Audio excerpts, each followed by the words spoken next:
So మనతో MH రావు గారు అయితే మనతో ఉన్నారు. సో ఆయన అడిగి ఈ రోజు సంక్రాంతి సంబరాలు ఎలా జరుగుతున్నాయి, ఆయన ఎలా ఫీల్ అవుతున్నారు అడిగి తెలుసుకుందాం. హాయ్ అండి, నమస్తే, good evening. I am associated with Kapanadu or Kap community from 1982 onwards. Correct.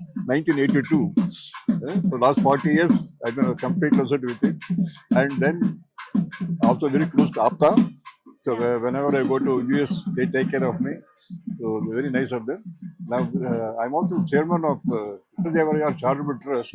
They have built a huge guest house in Srisalem and in Ahobilam and a girls' hostel in Nasarope. I'm chairman of that. Now, I'm also chairman of a cooperative bank Wow.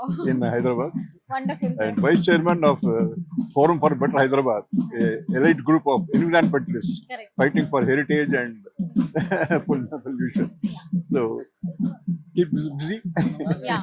And Sir, TVN is very good friend of mine, TVN Rao garu. Okay. And when we all our whole family of 20 people went to our tour to Darjeeling, he arranged guest houses in all the forest areas. Okay. You can never forget that. It's a wonderful place he has given. So, Very thankful to TVN. Yeah. వచ్చిన మన కాపు బంధు మిత్రులందరికీ సంక్రాంతి శుభాకాంక్షలు. God bless you all. Yeah.